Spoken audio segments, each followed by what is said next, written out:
इस कहानी का नाम है रहस्यमय तालाब। ये कई साल पहले की कहानी है।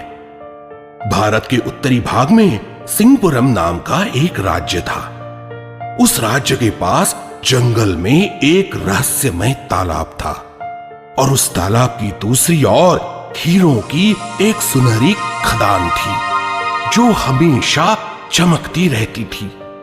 वहां जाने के लिए इस रहस्यमय तालाब को पार करके जाना पड़ता था। ऐसे कहते थे कि जो कोई उस तालाब से गुजरता था तब उस व्यक्ति को ललचाने के लिए तालाब में से उस व्यक्ति के पसंद की सारी चीजें बाहर आने लगती थी और एक प्यारी आवाज उस व्यक्ति को पुकारती थी। अरे देखो, तुम्हारी पसंद की सब चीजें तुम्हें मिल जाएगी। बस थोड़ा झुक जाओ और ले लो तुम्हें जो पसंद है। जितना चाहे उतना ले लो, सब तुम्हारा ही है। जैसे ही लालच में आकर वह व्यक्ति झुककर किसी भी चीज को लेने के लिए हाथ बढ़ाता था तो वह तालाब उस व्यक्ति को खींच लेता था और अपने में निगल लेता था।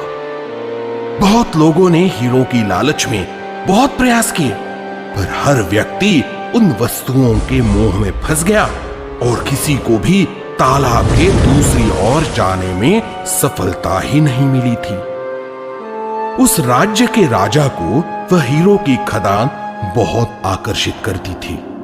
उसने पूरे राज्य में ऐलान कर दिया, जो कोई तालाब के उस ओर जाकर हीरे लेकर आएगा उसे मनचाहा इनाम मिलेगा। लेकिन रहस्यमय तालाब की कुख्याति की वजह से वहां कोई जाने के लिए तैयार ही नहीं हो रहा था। उस राज्य के गांव में एक गरीब बूढ़ी औरत उसके चक्रधर नाम के जवान बेटे के साथ रहती थी। चक्रधर एक स्फूर्तिला जवान था और बहुत होशियार भी था। उसने राजा की बात सुनकर अपना नसीब आजमाने की ठान ली। अपना भविष्य उज्जवल करने के लिए उसके पास ये सबसे बेहतरीन मौका था।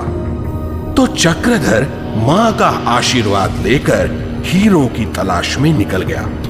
जैसे ही वह नाव में बैठकर तालाब के बीच में पहुंचा तो हमेशा की तरह अचानक तालाब से बहुत सुंदर कपड़े, जेवरात सब बाहर आने लगे। पर चक्रधर को पता था कि अगर वह उन चीजों की तरफ आकर्षित हो गया तो वह फंस जाएगा और उसका अंतिम लक्ष्य कभी साध्य नहीं होगा। तो उसने उन चीजों को अनदेखा कर दिया और सिर्फ आगे बढ़ता रहा। उस तालाब से फिर बाद में पैसे बाहर आने लगे।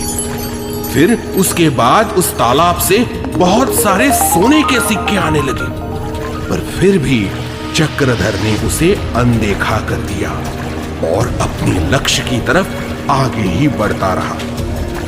थोड़े समय बाद उस तालाब से वही प्यारी आवाज उसे पुकारने लगी।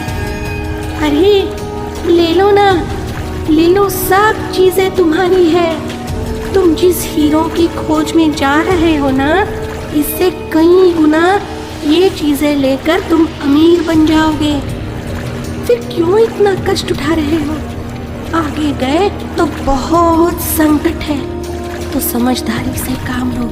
ये पूरा धन इस नाव में रखकर वापस लौट जाओ, इसमें ही तुम्हारी भलाई है। नहीं तो आगे बहुत खतरा है। चक्रधर को न पैसे का लालच लुभाता है न कोई खतरे का डर। वह अपने लक्ष्य की ओर आगे ही बढ़ता रहता है और तालाब को पार कर लेता है।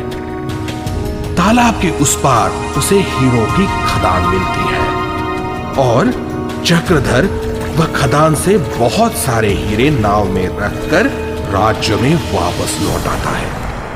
राजा उन हीरों को देखकर बहुत खुश हो जाता है और बोलता है, वाह, अद्भुत! जो राज्य के शूरवीर योद्धा नहीं कर पाए वह तुमने कैसे किया? मैं तुम पर बहुत प्रसन्न हूं। बोलो, तुम्हें क्या चाहिए? तुम जो कहोगे मैं तुम्हें दे दूंगा। उस पर चक्रधर ने कहा, राजा, मुझे मेरे लिए कुछ नहीं चाहिए। मैं कहता हूं कि इन पैसों का उपयोग प्रजा के सेवा में लगाया जाए और जिससे प्रजा भी सुखी रहे और आपका नाम भी हो। चक्रधर की बात सुनकर राजा और भी प्रसन्न हो गया और चक्रधर के साहस, सच्चाई, होशियारी और सेवा भाव को देखकर उसे उस राज्य का मंत्री नियुक्त कर लिया। तो बच्चों, इस कहानी से हमें यह सीख मिलती है कि हमारे लक्ष्य से हमें कभी भी भटकना नहीं चाहिए और दूसरी बात, दूसरों का जो करे भला उसका भी होता है भला।